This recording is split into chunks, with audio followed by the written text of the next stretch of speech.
Саламатсыздар ма, құрметті әріптестер. Заманауи мұғалім ету арнасына қош келдіңіздер.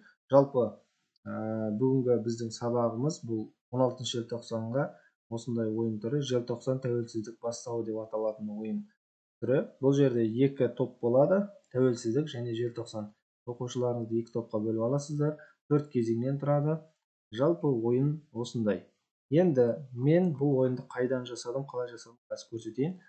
Бұл мына жерде дайын салынған тәрбие KZ деген сайт бар. Сол сайттағы іс-шара, міне сыныптан тыс іс-шара деп тұр.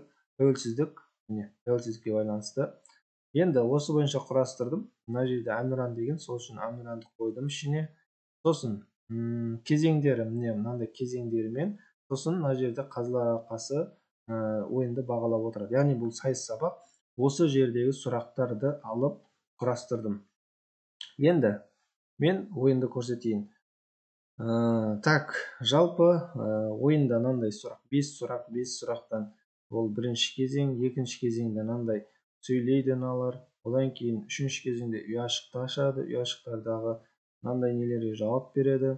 Сосын мыналарда ұяшықтар, сосын соңғы кезең мынандай. Енді бәрін бір-бірлеп ашып көрсете салайын. Басынан бастап ашып көрсетемін. Пока слайд сначала деп.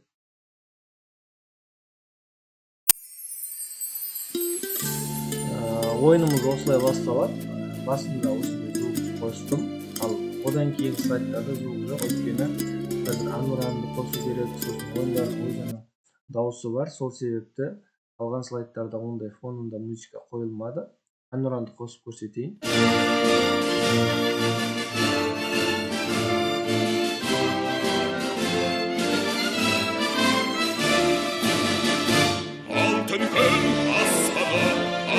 Яғни бұл жерде әнұран толығымен бар. Осыны естіп, ойынды бастаудан алдын естіп аламыз. Одан кейін мына жерде кезеңдері бар. Қай топ бірінші бастайды, ол жағын өздеріңіз яғни ұйымдастырып шешесіздер. Сосын мысалы осындай бірінші кезең ашылады. Сұрағы, жауабы. Осылай 5 сұраққа да жауап береді. Бұлар топ басшылары бойынша болады. Одан кейінгі кезең бізде жоқ, бірінші кезеңді әлі бітірген жоқпыз ғой, осылай ашып, екі топтың несін қойылады. Одан кейін балдарын жаңағы қазылар алқасы бал беріп отырады. Одан кейін екінші кезеңді көрсетейін, мен қысқа көрсетейін. 1986 жыл 16 желтоқсан күні қандай оқиға орын алды? Осындай сұрағы шығады. Одан кейін 1986 жыл 16 желтоқсан оқиғасы болды.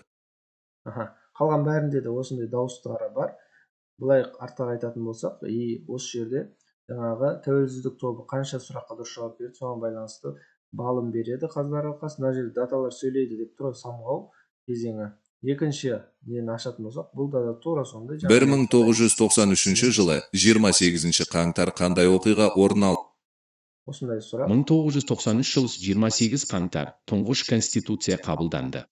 Яғни әрбір сұрақ жауабымен келтіріледі. Одан кейінгі кезең тез көрсетіп өтем. Мынаны ашамыз. Міне суреттер, мына жерде сұрақ. Қате жауап болса осылай, дұрыс жауап болса бұлай болады. Одан кейін ашқан ұяшықтар осылай өзгеріп тұрады. Бұл жерде өзінің несі бар. Енді мен қазір бәрін айтып өтпеймін. Бұл кезеңде, үшінші кезеңде ұяшықты таңдау бойынша кімнің балы осы екі кезең бойынша жоғары болса, сол бастайды. Яғни ұяшықтар саны қазір қанша еді бұл жерде? 4, 8, 12, 6-6-дан алынады, яғни 6-6 ұяшыққа жауап береді. Соңғы кезеңді көрсетейін, төртінші кезең. Бұл жерде бірге басатын болсақ, осындай сөз шығады. Яғни мына сөз кім айтқан дейді, жауабы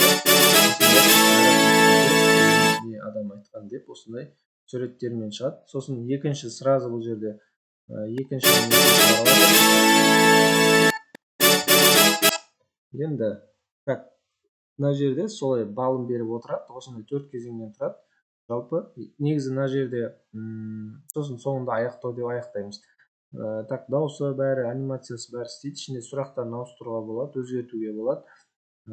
Сосын мынау бойынша жасалды. Бұл жерде 5 кезең, 5-ші кезең шырқау деп тұр. Сол себепті оны қойған жоқпын.